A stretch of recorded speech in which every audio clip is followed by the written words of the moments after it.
Do y'all always get free stuff from the corner store? We on. Welcome to the TaeVi uals podcast, episode 9. Got a special guest on, but this was requested per Instagram followers. Song of the day is Bad Boy's theme song. It's gonna get a copyright, but it's alright.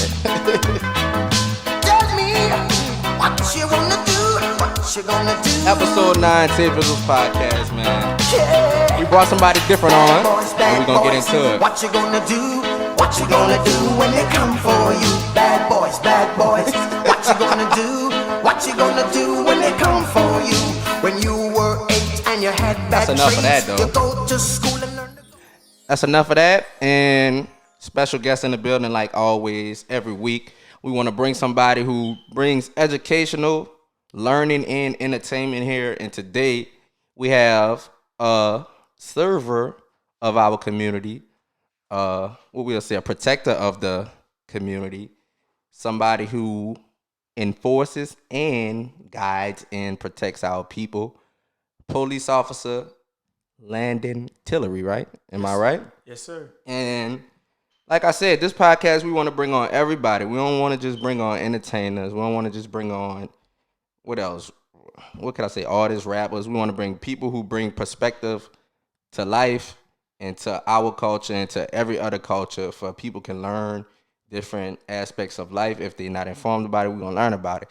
And today, this is not an attack on police, because, you know, police are a punching bag in today's society. This is, and I'm glad you came on. I want to say that before we even get into it.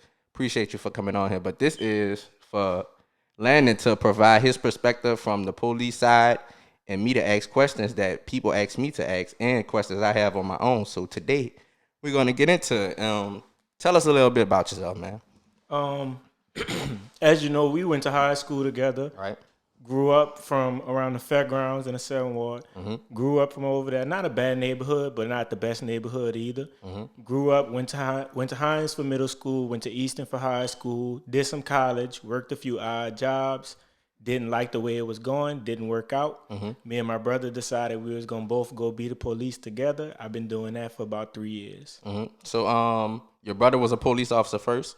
We decided to do it at the same time. He had hit me and was like, yeah, I'm thinking about doing it, but I don't really want to do it by myself, because, you know, the way the whole social climate was. That support. Yeah, he needed that support. So I just was like, cool, I'll do it with you, just off the strength. And I ended up liking it. Right. So throughout growing up, you know, a lot of the stereotype on young black kids is they want to be an artist, a ball player, no matter football, basketball, baseball. Did you ever have any idea that you were going to be a police officer growing up? Never had the idea. Like, to be honest, growing up, I wanted to go to the military. I was like, that's what I'm going to do, be big military, do that for my life. Then as I got older, I kind of realized the politics that goes into being in the military and stuff. So I was like, I ain't going to do it. And I just floated around, just doing whatever I could do to get the dollar. And then one day I ended up, you know, finding a job with the police and ended up liking it. It was cool. Mm-hmm. Now, growing up in New Orleans, like you said, you wouldn't think about the police. What did you think of police growing up down south? We the Southers of the Southers, if that makes sense, in New Orleans. What was your point of view, perspective on police officers? So my pops always just told me, stay from around them. Don't do nothing that's going to get you involved in them. If you do, don't call me. You're on your own. So Typical black parent. I just always just was like, look, they over there. I'm going to stay my way over here. I ain't going to Stay deal out with the way, them. no trouble. Never had no communication with them. Nothing like that. It just was they on their side, I'm on my side. Do my best to stay out their way. Key point you just said, they on their side and you on your side. Is the police force, I forgot what they call it, the blue, is that really a community that police abide by? Is us versus them? So that's a thing that a lot of people really feel like is true. And even on the police force, a lot of people feel like it should be a us versus them mentality. And every time I hear somebody say that, I try to correct them, because that's not the truth. You can never truly serve somebody and be a helping part of your community if you feel like it's me versus them. They always a threat to you. Yeah, You we feel that two way. different sides. You got to work with the people and really like be a part of the people. Like I work in the 9th ward, so I got across the canal, I got the 7th ward, and I got the 8th ward. That's some of the worst areas in the city. Yep. But anywhere I go, uniform, not in uniform, whatever, I'm gonna go in the 9th ward. I'm gonna treat them dudes with respect, and they're gonna treat me with respect, just off the strength. Yep. If you don't go out there feeling already on your mind like I got something against this dude just because he from this area and he young, so he gotta, he Have on the a other side. Horrible mindset. Yeah. So, with being in, how is it? This was an Instagram question from one of my followers. I'm gonna shout the follower out when I remember the name, but it was, how does personal relationships with family and friends changes when you become a police officer? So Said that. I had some relationships that didn't change at all. Like some people just was like, that's your job, that's cool. I still, we still rock with each other. But I also have like some people who feel like once you the police, that's all you are. Right. So it's like anything I'm talking to them about or anything they doing, they're like, oh, I can't tell you that though. And Right. like it just feel like people put you in a situation to where you feel weird even being around, so you don't come Right. around no more. Is that, like you said, you feel weird? Is that like, I don't even know, how could you like hang with somebody and you're like police officer, even if you off duty, you like who are involved in illegal activities? When you get back on duty, do you go like back to them like, you gotta cut that shit out? I'm gonna give you a break because you're my friend, but you can't be doing that no more.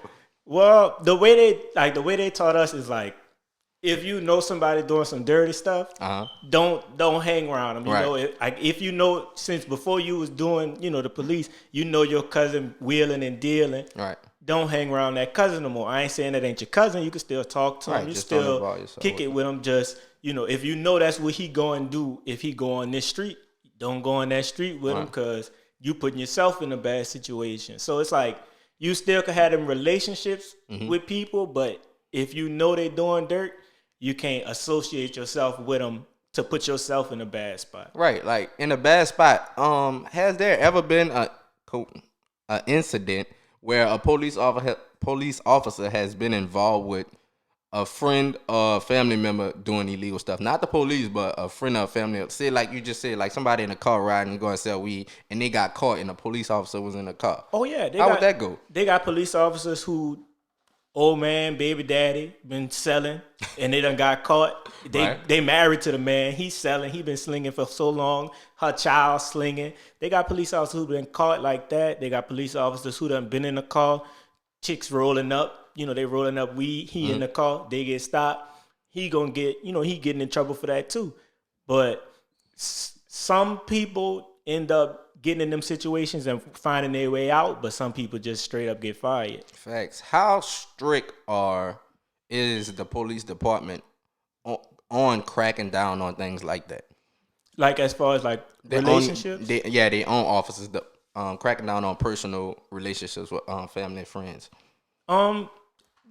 They pretty strict as far as like, if you know this person is this criminal and all of this and that, don't be associating with them, because if I find out, like they gonna basically have a way of saying, if it come back to it and I feel like you involved in his whole situation, that's on you too. Because it's like, it's one thing if you just an old lady and he's selling and he doing this, but it's a whole nother thing if you the police. So now you got access to all this different stuff, right? And it's kind of it's gonna look funny if you involved and he just so happened to know, oh, they gonna come over here on this day, or oh, this how they do this, and you the police. Facts. Now, with saying that, what is the process of being a police officer in New Orleans? Because is it the same everywhere else, or is it different? I think it's different, but I was told my process was pretty fast because I was young. Apparently, the older you get, the longer it takes for them to go through your background and everything. But you do a test. It's a written test. You do it. It's a straightforward test. It's not nothing harder than, some stuff we did at Easton.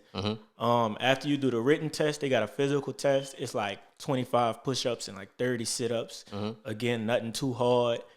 And then after that, they have like a whole vetting process. They're going to go through your background. They're going to go to your neighborhood that's on your address. And they're going to go through that and like ask your neighbors about you. They can be like, you ever known him to be into stuff? And they're going to try to figure you out before they hire you.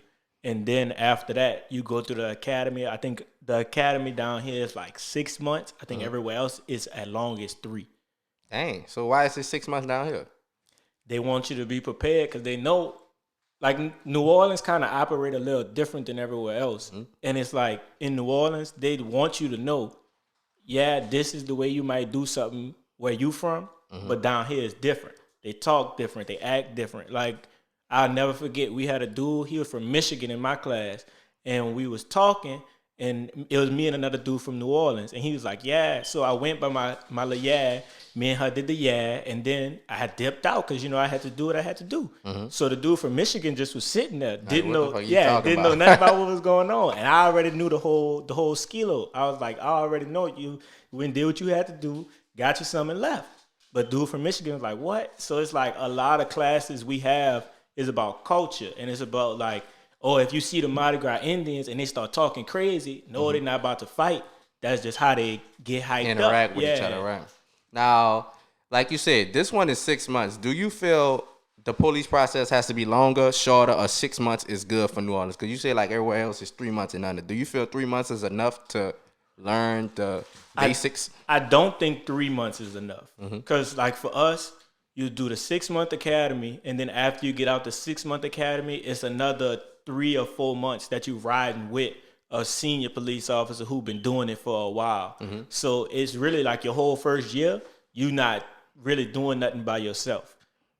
I feel like that's an appropriate like length for learning how to do it and learning how to deal with people. But like how people get academies and it be 3 months and stuff like that, I feel like you're not learning enough, because really you gotta do it in a controlled environment before you think you could go somewhere where it's uncontrolled and it's not scripted. You can't deal, and you got to deal with all these different, I guess, personas and attitudes from one person screaming over here, one person trying to calm it down. It's just like you never could really know everything you're gonna run into. But I'd rather put pressure on you while we in the classroom, and then see how you react, and then you learn from it. Like you be like, yeah, you got in my face, and I kind of clicked out, and then you're gonna learn I can't do that if I'm out in the street and somebody get in my face. I can't click out. So you gotta give them repetitions so that people can learn from in a classroom before they go outside, and then they realize, oh, I can't talk to drunk people. I hate drunk people, and I be wanting, rough them up. Learn that in the classroom. Don't learn that when you actually in a situation. Right. Now, how does the police force deal with, because that's basically social skills, just basically talking and trying to control the situation. How does the police approach that when teaching you guys that? So in my experience, because we had a dude, he was in the Marines. He was in the Marines for like 20 years. He worked overseas. He did private security for like 10. Dude couldn't talk to nobody. He was like a robot. He was big, swole. If you tell him go grab somebody, he could do it.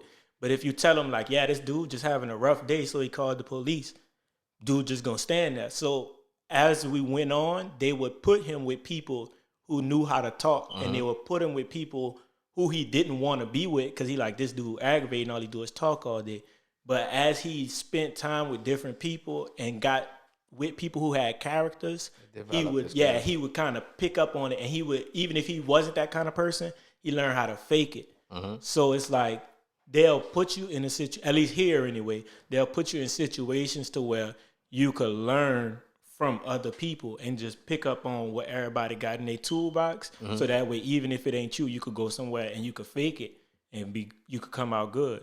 Facts. Now, before you get into, I guess, you get into, I don't know the process of being a police officer, but you say like the year on the job training where you just basically handling stuff with a veteran police officer.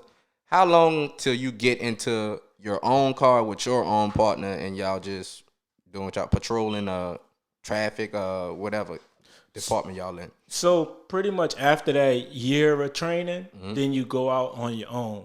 And usually the way people do it is they'll take 2 new people and put them together, so that way you have that feeling out period of now I'm making my own choices, and you got somebody to bounce it off of, and they'll put y'all together for a while, and then when they feel like you comfortable, then you might could ride by yourself. But usually if the sergeants and the supervisors feel like you not all the way on game, My bad. Yeah. They'll let you ride with somebody else, or if they see you making mistakes, they'll put you with somebody else. So that person, you always got somebody to bounce your ideas off of. Now you say you enjoyed being a police officer.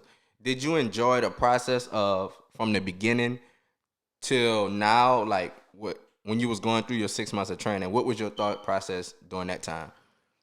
I enjoyed the 6 months of training. It was a really good learning experience because it's a lot of stuff that I didn't know about. Like when we was taking the law classes and when we learning about the different amendments and stuff like that, I was enjoying that because I'm like, I didn't know all of this stuff. It's like just different stuff that I didn't know. So as we going through it, I was doing a lot of learning. And like the 6 months, it was really like going to school. It's like you go to school for 8 hours a day and you just hitting books hard. Like you doing the books. That's all. Like they gave us a binder that was about this thick. And it was like, you got to know everything that's in it by the end of the 6 months. And you just had to sit there and study. And I had never studied a day in my life. At your own pace? No. You gotta learn a book? Yeah, you got to learn it at their pace. Oh. And like, I had never studied a day in my life. Went through high school, all that. Just never, smart. Just never studied. Got there, I was like, bro, I can't do this. I can't keep up. Because you only could fail 2 tests. And you still got to retake them and pass them. But you only get 2 fails before they put you out. So kicked out the whole thing? Kicked out the whole Can you thing. come back? Like, oh, you could. I'm sure you could come back and take it again. Probably eventually, yeah.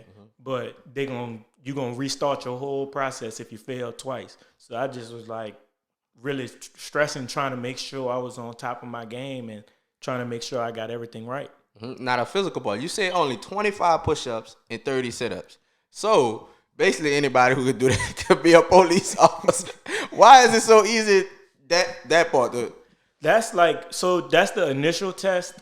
That's to get in. And I think when you graduate, it's 45 and 45, and you got to run 1.5 miles in under 12 minutes. So still not nothing that's hard. Gotcha. But they just figure if you could be kind of like a mushy potato, and then by the time you graduate, they're gonna fry you up. You're gonna be some French fries. Because it's not too many.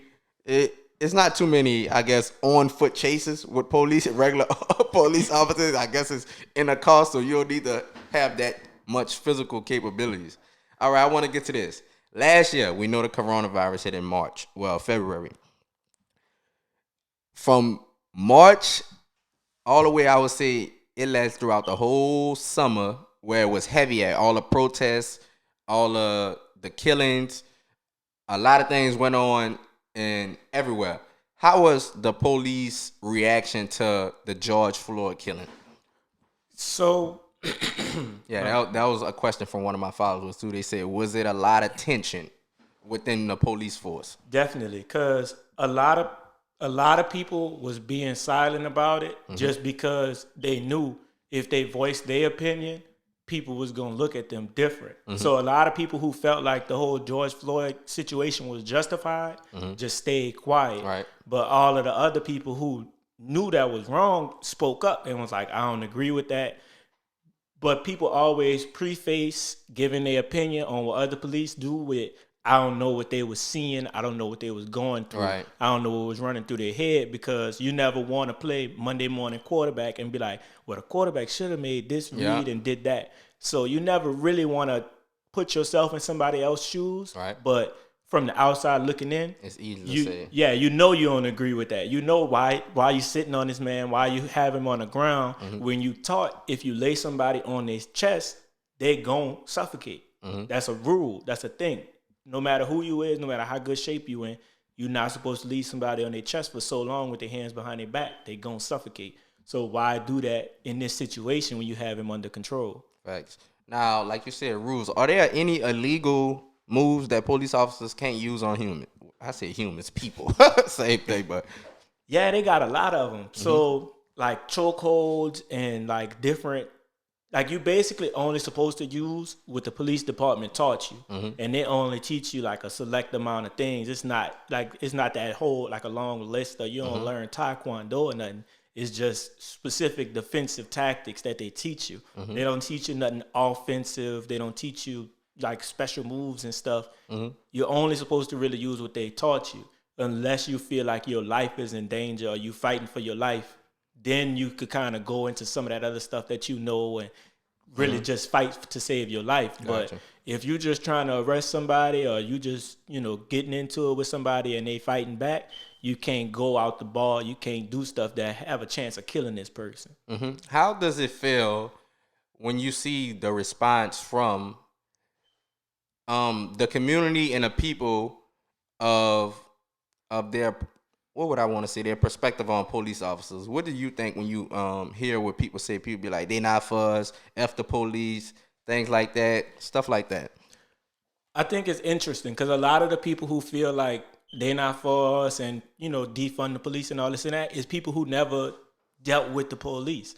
That's coming from a lot of people who come from areas where they only see the police driving by and stuff like that. They're not really jumping out and dealing with people. Like, I go in the 9th Ward, I'm in the stores, it's people who really rap sheet long as my leg, like been arrested 20 times, done did years in Angola, all this and that. And they like, I really appreciate what you're doing, because if it wasn't for people like you, it'd only be people who don't know nothing about police down here. Thinking it's just everybody bad. Yeah, like not that, but I'm saying like it'd be people who not from the neighborhoods and people who don't know nobody in the neighborhoods trying to police the neighborhoods. So they like, I appreciate you taking that. And they like, I know everybody not gonna get it and I know everybody not gonna agree with it, but I appreciate it. So as long as one person feel like, I appreciate what you do, that's all I do it for. Facts. Where do you feel, I guess, the relationship with the people and the police went left? Even though you've been in police for 3 years, I'm sure you know a little bit about police history. What do you feel like you said, you're a familiar face, so when you go in the corner store, somebody see you and they know you from the community, so they're more acceptable of you policing, protecting the community. And strangers policing the community who nobody know and just coming in the neighborhood saying, get over here, give me that, do this. How do you feel about that? I feel like it all went left kind of with a media twist to it. So like back in the day, people had every reason not to be cool with the police, agree with the police, because the police was doing them dirty. They was hacking them up, taking their stuff, doing everything they could to them, because they ain't had no real structure and they have nobody to answer to. But then like after Katrina, everything went south, everything was going bad. And that's when the Fed, as far as down here specifically, that's when the feds got involved with us. So the feds came and kind of restructured a lot of the way that the NOPD did stuff. So if we do something wrong, we answering to the feds within that day, the next day, because the feds watching everything we do. Yeah, so that changed the whole structure of things. They started paying people more, stuff like that. So it kind of weeded out a lot of those bad officers because they just decided, man, I'm going to go somewhere else because I'm not about to put up with this. This a hassle. So that's when things really started going better in the communities. But that's when the media got involved and kind of started putting a nationwide, a bad push on the police nationwide, and that affected what went on in the city too. So there's still some progress that was made city-wise as far as people getting along with the police. It's a lot better here than it is a lot of other places. But I think it's a lot to do with the media and a lot to do with people don't know that it's a different police force than what their daddies was dealing with. It's different from in the 80s and the 90s and stuff like that. Saying it's different, would you say it's better? I would. I say it's better just off the fact that it's like this. Back in the 80s and the 90s, they had police officers was clearing $20,000, $30,000 a year. So if they ran up on somebody who, got some dope or got this and got that, yeah, they're gonna take your money. They're gonna take that. They're gonna try to flip that. But now I make $65,000, $70,000 a year. I'm not gonna sit here and say I'm gonna mess up my opportunity to make that every year and keep getting more and more off of a $10,000 flip that I'm gonna do one time, do all this work for, and be facing Fed time if I get caught. It's not worth it. So just that in itself really pushed a lot of the stuff that people was doing and just was like, it ain't worth it. It don't make no sense to do stuff like that. Facts. Now, what you say with the pay, 65 between 70, is what is the starting pay for police officers starting out in New Orleans? Because we can't speak for other states because the price of living is different. So starting pay is like, when you're doing your training and everything and you're in the academy, it's like 45 or 48, something like that. Not bad. Then when you graduate the academy, you making like 60-ish, and then they let you do the details and the extra work, and you getting you some overtime and stuff like that, making 65, 70 easy. So with that, that's a good living. Cause another highly scouted topic on social media is police don't make shit. So what do you feel that come from? So if you don't do nothing, you ain't gonna make nothing. What that mean? Don't do nothing. Like if you just sit there, you go do the bare minimum of shifts, you do the bare minimum of hours, all this and that, you're not gonna make nothing because taxes gonna hit you. Right. You get taxed a lot. Insurance. Different, insurances, life insurance policies, stuff like that. You only gonna take home 45, 50 if you don't do nothing. But if you work a couple of details, I only work about 2 details a month, and they pay like $30 an hour. I do them for about 16 hours. That alone really bumped my pay up by like 5 G's. Now, with that detailing, I don't know what detailing mean. I know some people probably don't know what that mean. What does detailing mean? That's just like if you working, like you not being the police. Well, you being the police, but it's like, say I got a party. I'm going to call NOPD and be like, hey, I need 2 officers here. I'm going to pay them $34. I'm going to send the money to y'all. Y'all send the money to them. And you sign up for it. It's like just extra work, all right, but it's a different pay rate. All right, got you. Now, with being in this climate of being a police officer, with how hard is your job? Do the people understand how hard is a police job in today's climate with everybody, like I said earlier, saying just F the police? So the job could be real hard if you make it real hard, and it could be all right if you make it all right. Like if you're taking everything personal, and every time somebody say F you or call you out your name and all this and that, you take that personal, you bringing that home with you, you're going to have a rough career. But they not cursing you out. They don't know you. They cursing out the shirt you wear. They cursing out your badge. You got to take that and roll it off your back because nobody know me that I'm dealing with. They calling me this, calling me that. They don't know me. They never dealt with me. They never met me. But they know the shirt I wear. They know who I work for. So you can't take all that stuff personal. It's work. You do it. When you get home, don't bring that home with you.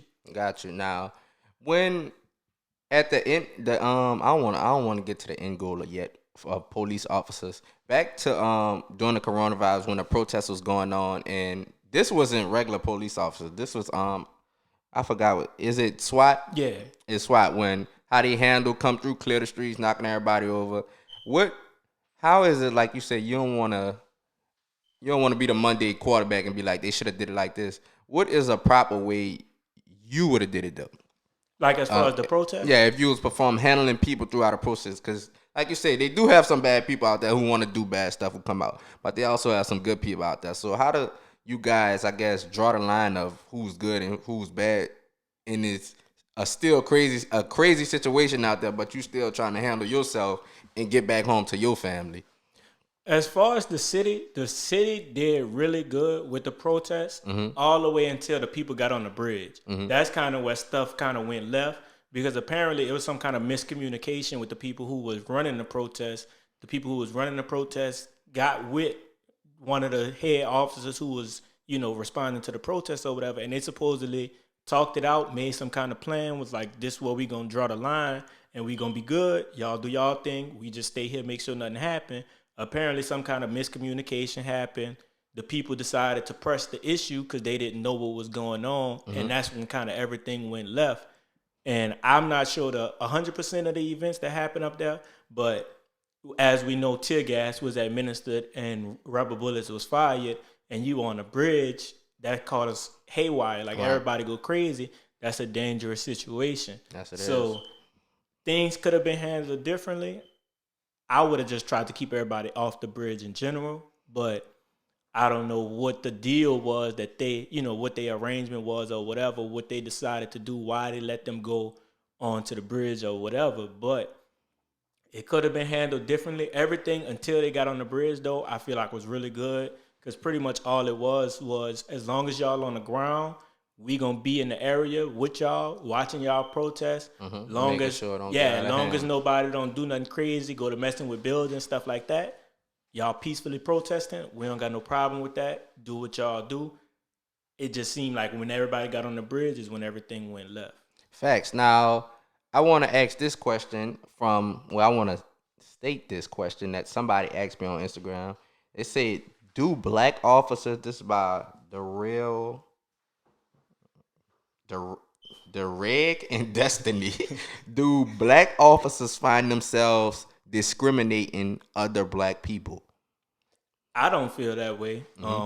They might have some people who do feel like, oh, I know what this person thinking because I might know more about their background or something. They might have people that feel like that. But I try not to go into any situation without nothing but the facts. So, yeah, I might know what you look like, but I don't know your background. Just because you black don't mean that you know nothing about nothing else that's going on. Just like if you white, you could be from the gutter. It don't really matter. It's just about what you look like. Like people being biased about race is something that really never made sense to me because everybody from somewhat different. You can't tell somebody's story just by looking at them and being like, oh, he black, so he got this and this on him, or oh, he white, so he do this and this. You never know because it's about where you from and what you was brought up on. Now, basing off that, do you feel is there a need for more black officers in police general? We can just speak in New Orleans since that's where you work at. So in police general, I say they need more people who actually from these areas, policing these areas, because people don't know. People don't like. You can't bring somebody from New York and bring them and be like, "This is the East. Deal with it," because they're not gonna understand it. You gotta have somebody you gotta have at least one person there who could teach you the culture and teach you the way things operate and stuff like that. Totally agree. As far as New Orleans actually it's like 70% black officers. That was gonna be my next question too. What's the disparity between white and black officers? It's a lot of black officers in New Orleans. It's majority black. It's just that you might not see them as much, but it's majority black. You probably just don't pay attention. Like people don't pay attention to it because I know I didn't. Because it's like it seemed like if it's a black officer, you just be like, oh, it's a black officer and keep it pushing. But you paying attention when it's the white officer because you be feeling like, oh, he about to come tell me something or he about to do me something. Yep. So that's when you pay attention to, oh, I seen this white guy, I seen this white guy. But the three black dudes you see, you just whatever. You don't pay attention to that. They just go over your head because like, oh shit, he black, he like me. Yeah. So I want to get to traffic stops because that has been a big thing too over the last, I'll say 5-10 years of how people get pulled over. Well, how blacks get pulled over and how they get handled. How is a traffic stop supposed to go? What is the proper way it's supposed to go? We can go back and forth of a traffic stop. Boom, I was speeding about 7 miles per hour over the speed limit. You pull me over. What's your move? So after I pull you over, walk up to the car, have you roll. I'm gonna knock on the window, have you roll your windows down. You roll them down. I'm gonna look in, make sure if you the only person in the car, I'm gonna go to the front of the car. But if they got a bunch of other people in the car, I'm gonna talk to you from the back of the car because I don't want to be standing in front. The people in the back seat. Heard that. But so I'm gonna talk to you. I'm gonna introduce myself. How you doing? I'm Officer Tillery. I work with the New Orleans Police Department. The reason I pulled you over is because you were speeding. Do you have your license, your registration, proof of insurance? And I'm gonna let you know you're being recorded on my body camera. Because that's what you're supposed to do. Because it's a procedural justice is what they call it. And you're supposed to explain to the person you're pulling over the procedure that they're about to go through. You're telling them why they stopped. Do they understand what you're talking about?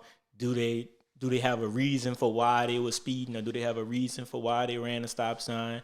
And then you get their information, and then you go from there. All right. So where does these traffic stops that come on social media go left at?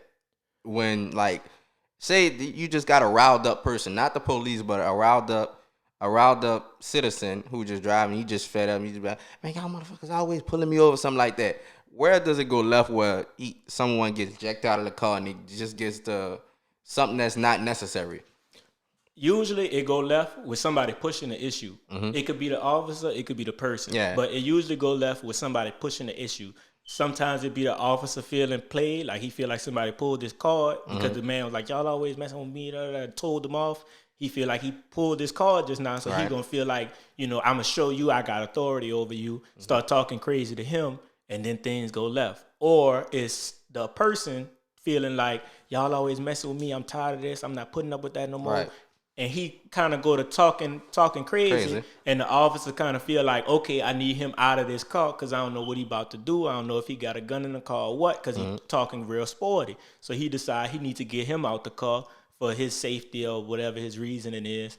And that's another way things go left, because the dude feel like y'all doing unnecessary stuff, but the officer feel like, I'm doing this because you kind of came with all that energy. Right. I don't know what's going on. I'm just pulling you over for something legit. Right. But a lot of it goes left with people just not being a person about it. Like, instead of just being like, hey, how you doing? I'm such and such. I pulled you over for this. This what it is. They just be like, you got your license registration. Yep. You know what I pulled you over for? Exactly. And it's like, they don't treat you like a person. Yeah, I know what you pulled me over for. Or I might not. I might not know I don't have a busted tail light or my registration expired. You don't ask me that. Don't talk to me like that. Address me like a person. It's like an interrogation when it comes to the gun. Yeah, like don't do all that. If you address this person like a person, hey, you were speeding. I saw it. I pulled you over. This who I am. You got your stuff. Then you go from there. That usually calm down the situation a lot. Now, what are some things you feel the police can do? Well, some things you feel that you guys are heavily, I would say, good at, but still get criticized for by the people outside of the police force. I think, like, especially New Orleans, dealing with crowds and dealing with like different events and stuff like that. New Orleans police is really geared towards dealing with stuff like that, because we got Mardi Gras. We do Mardi Gras Tourist training. city. Yeah, it's a tourist city. So we deal with stuff like that all the time. But people still feel like, oh, y'all just coming and messing with us and y'all just doing this and doing that. But really, it's to keep the crowd safe just as much as it's to keep everything else going right. You got to keep everything in order. And other than that, I think like domestic situations, like people always feel like, oh, such and such shouldn't go to jail or such and such shouldn't go to jail. But when it's domestic, that's the state. Like, it don't matter if the victim feel like, if the old lady like, yeah, he hit me, but I ain't worried about it. It don't matter. You still got to take the ride. So it's like people criticize us for that and doing what we got to do. But it's like, yeah, he just hit you this time. But what if next time you make him mad and this time he don't stop hitting you, and then it look bad on us? They're going to look back at us and be like, man, the police ain't do nothing. Y'all just let him go. Does the domestic go both ways with men and women? If a man says she hitting on me and stuff like that, she got to go to jail too? Yeah. Damn. It's all about who aggressive first. Oh. Like, whoever started the fight and pushed the issue, that's who gone. So what if it's a he say, she say? Whoever called the police? Nah, whoever called don't really matter. It's just about, like, if it's he say, she say, you got the option to bring them both to jail, or you going to try to do different determining things like scratches. Yeah, like if somebody like, oh, she ran up on me and then I hit her, and then the girl is like, oh, he was choking me and then that's why I was hitting him. And you'll look at like his hands and stuff, if he choking her, she gonna be scratching at his hands and different stuff like that. It's like different stuff you could look at and investigate to try to figure out who was right and who was wrong. Cool. Now, do you feel the police are understaffed, or you guys are overstaffed, or y'all the right staff? Y'all have enough? I lean towards understaffed, but I mean, that's coming from an officer who always gonna feel like I need more people at work. I'm tired of doing all this work. I need more people. So I'ma always feel like that. But I think statistics wise, if you compare us to somewhere that has a similar population, we probably are about on par. But then you gotta factor in we got more crime than somewhere with a similar population too. Yep. Now, how has the crime I guess shifted since you became a police officer in New Orleans from the 3 years ago when you started? What you started in 2017 or 18? 2018 to now. How has the crime shifted? Because New Orleans was once the murder capital. How has this? That's way back though, like about what 10 years, something like that. I don't know if it was that long ago. Well, earlier than that, how has it shifted since you became an officer? So when I first got on, it was really like a lot of property crimes, like a lot of people breaking into cars, a lot of people doing this and doing that. Yep. And that's still on the rise. That's still a trend. That's crazy. Let me interrupt you for 1 second. This was a question somebody asked me, bro. A crazy question. It's crazy you said that. He said, ask him why y'all not arresting the bum ass car thieves. And that was by Shamar 7. That's crazy you said that. I had to get that out, but you continue, man. But so it's like that was on the rise, but then when the whole COVID situation happened, it's like violent crimes just shot up. Yeah. I guess people got desperate. People ain't got no jobs. People, I don't know what the whole background is, but violent crimes is really on the rise. It's just like people doing what feel like they gotta do. And what's a violent crime? Like what classifies a violent crime? shooting, stabbings, robberies with a gun, different stuff like that. All that stuff is just So anything on with the a weapon, rise. basically. Yeah, kind of, sort of. All right. Now, what is the most popular crime in New Orleans? Right now, breaking into cars. It's like a few years ago, it seemed like a bunch of 12-year-olds got together. I don't know if they had a big And they homie. young. Yeah, they all young. I don't know if they had a big homie who told them to do this or what their whole situation is, what spurred this movement. But it's just like buku 12-year-olds got together and was like, you know, if we break in this car, eventually we're going to find a gun. So now it's just So that's the all goal they of do. breaking in a car. That's what it seemed like. Goals? That's what it seemed like to me, because Right. it's like every time you break it in a car, you're not finding nothing, but you broke into 20 cars, and when you do find stuff, it's like, I got this bottle of cologne, I got this, I got that. You can't bring it to the pawn shop. You can't bring it, like, all you could do is sell it on the street, and you're like 12. You ain't gonna sell it on the street, but half these cars got guns in them. So, and it's like they picking certain cars. Like, if you see a pickup truck with hunting stuff on the back of it, Yep. that's gonna get hit. But if it's a Toyota Prius, they're gonna be like, man, ain't nothing in there. Yep. And I done had people like, they got their laptops sitting on the back seat. They got all kind of expensive stuff sitting there, but their car ain't get broken into. But their neighbor car who got Second Amendment stuff on the back of it, and it's like, oh, I keep guns in here. They're just getting broken into. Why do you feel the hunt for guns is so important to 12-year-olds right now? The age for people that's getting involved going up. Like it's like back in the days, you know, you used to have to hit a certain age before you could be in the streets. Right. But now it's like they pushing it towards younger folks. It's like every day you see younger and younger people just into it with each other and doing crazy stuff. Like one day I was talking to he was like 9. He like, yeah, I'm getting bullied and this and that and this and that. I'm like, well, what's going on? What are you doing? Dude, like, yeah, he like 13. He told me he was going to rob me. He said he had a gun and all this and that. I'm like, bro, what you getting out of robbing a 9-year-old? Right, that's sad, bro. How hard does that make y'all job though, dealing with younger and younger people? Because getting into being a police officer, I'm sure you don't be thinking you're gonna be dealing with 10-year-olds with guns, robbing people and stuff like that. How hard that make y'all job? Facts. It make it harder. And then on the flip side of that is the system make it harder too, because it's like, yeah, he 12, so he can't go to big people jail. He can't go to jail for 20 years like somebody else would.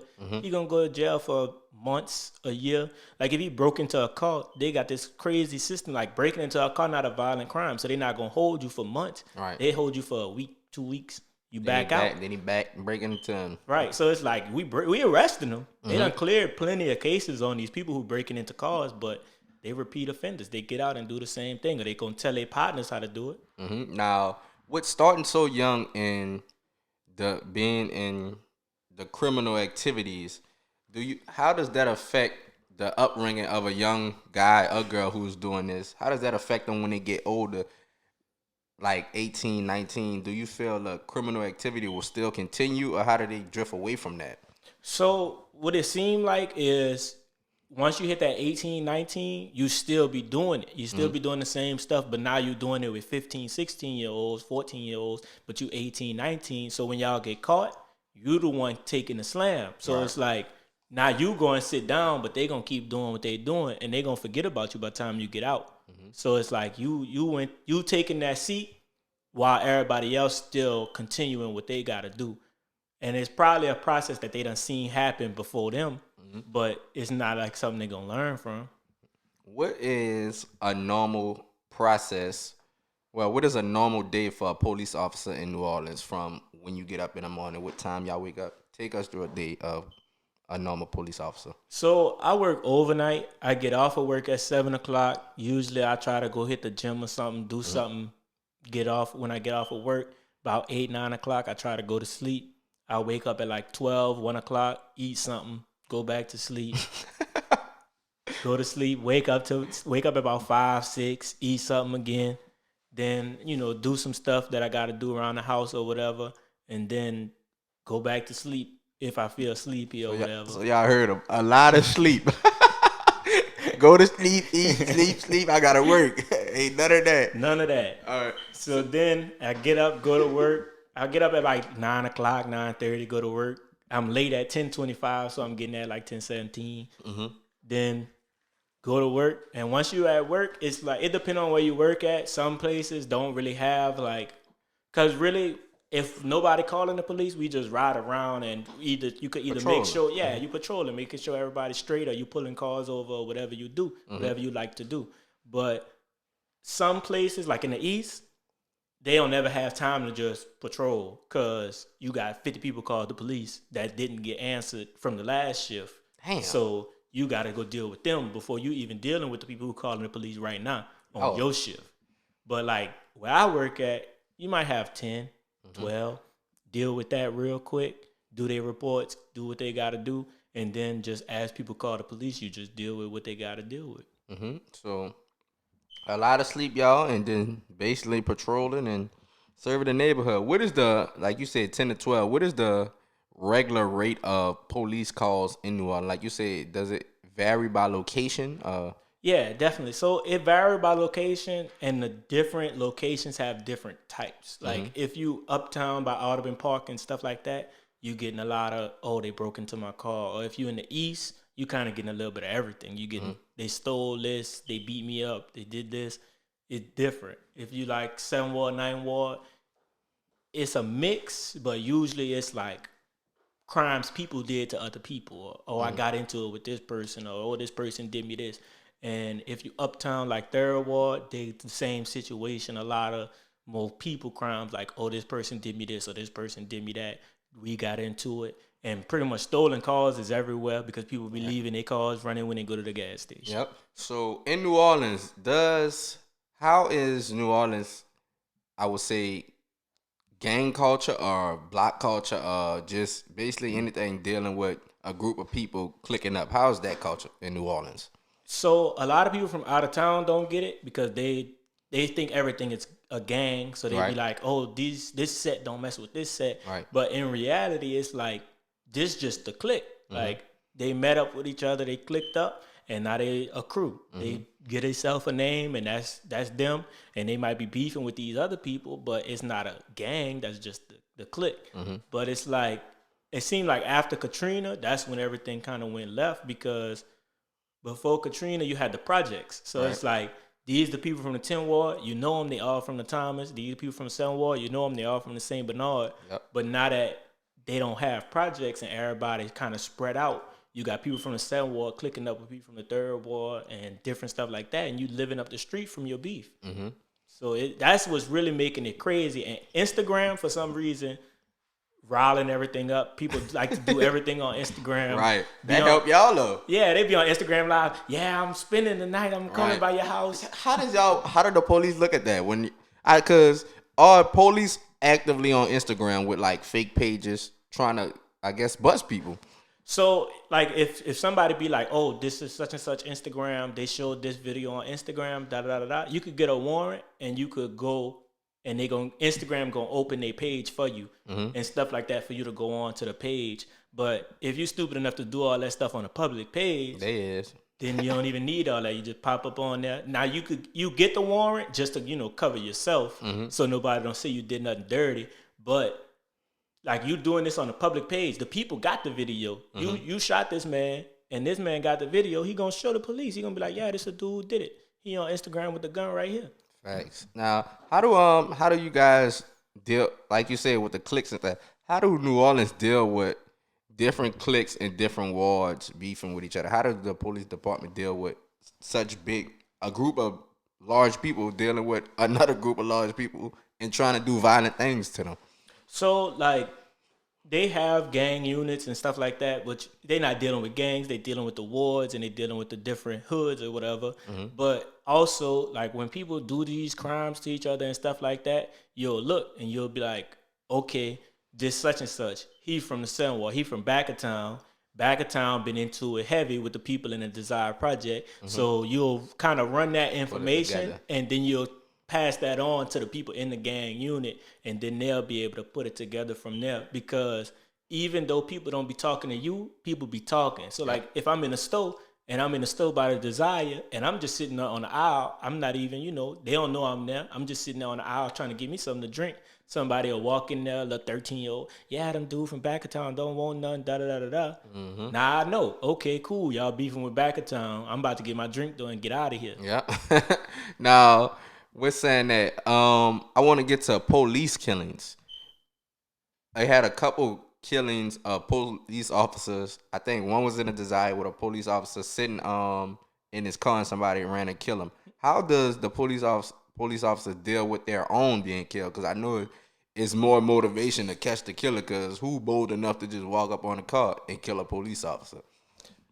The response is always different. Like, it's one thing when like something happened to another person. That mean the people that work in that area is gonna all deal with that crime. But it's like when a police officer get hit, the feds coming, state coming, everybody coming. Like if somebody in the cell and somebody in the 911 gets shot and they're a police officer, Chalmette coming, Homer, everybody, they gonna come down here and they gonna like flood the area. Like all you gonna see is blue and white lights.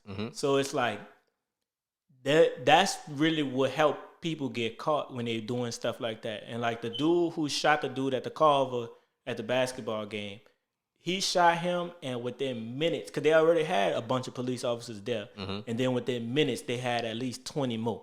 Damn. So dude, even if he would have tried to run, it wasn't nowhere you could run because everybody's sitting there, everybody looking specifically for you. Now some people just feel like, I'm gonna bang it out, I'm gonna take a couple of them with me, but at the end of the day, something gonna happen. Like they gonna find out who did it because they putting all of the resources into it.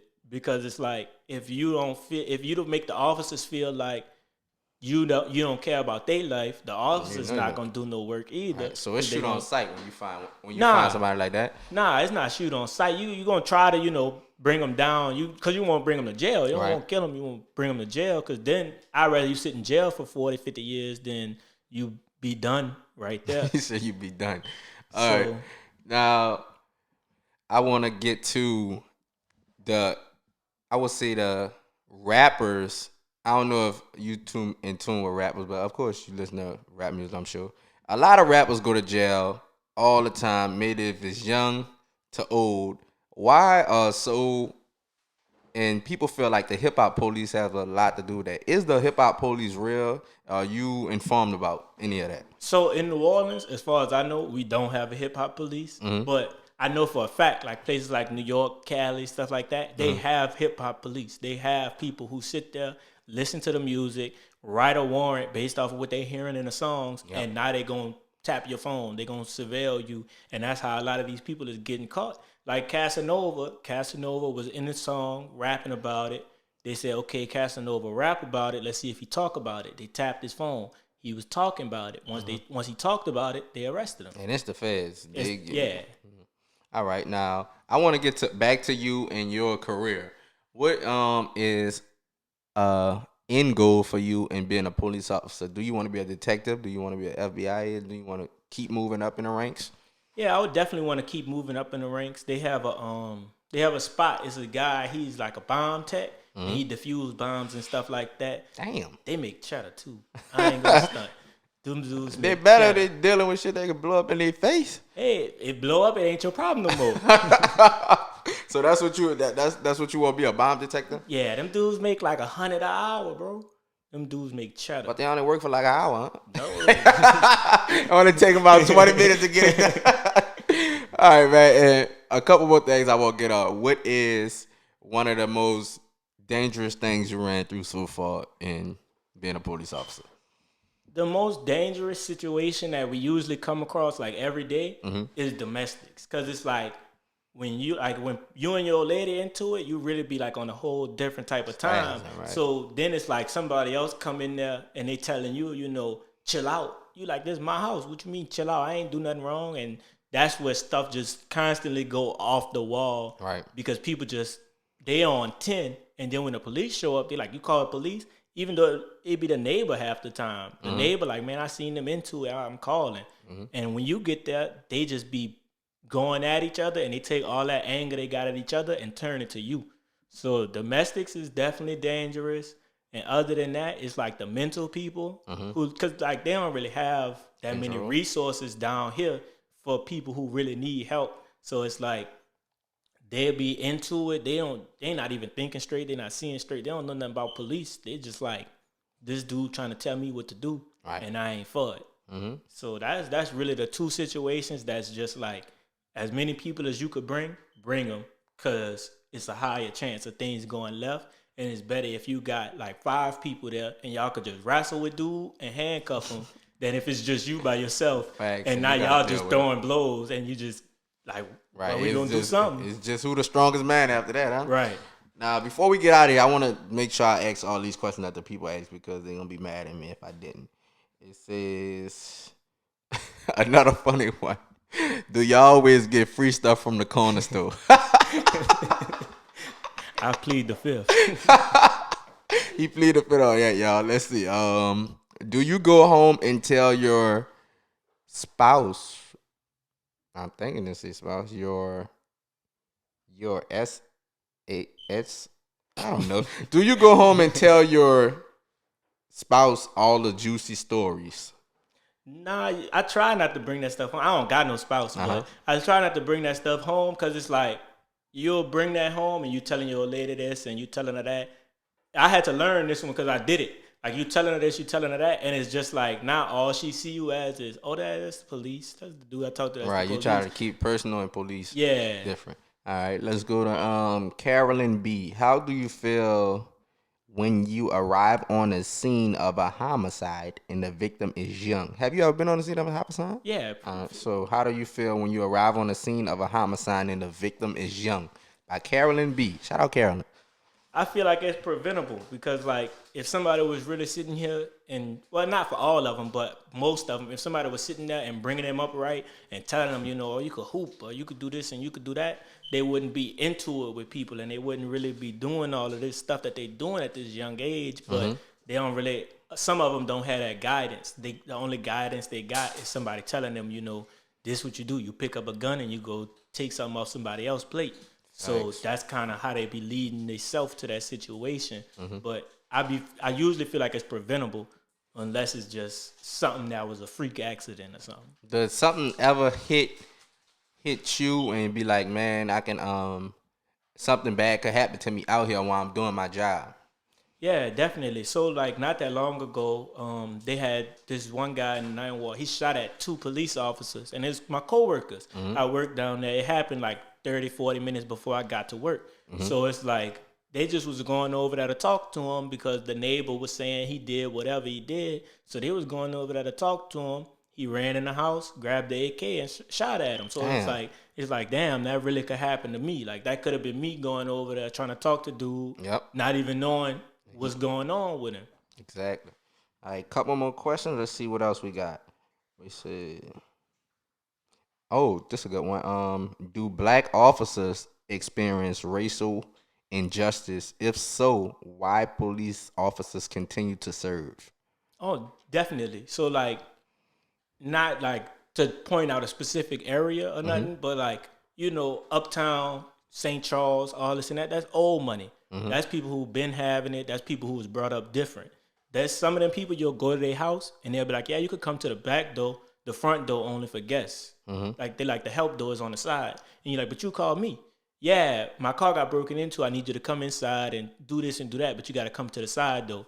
And it's like different. Like, it's not overt. Like, nobody not going to sit there and be like, oh, calling you the N-word and this and that and this and that.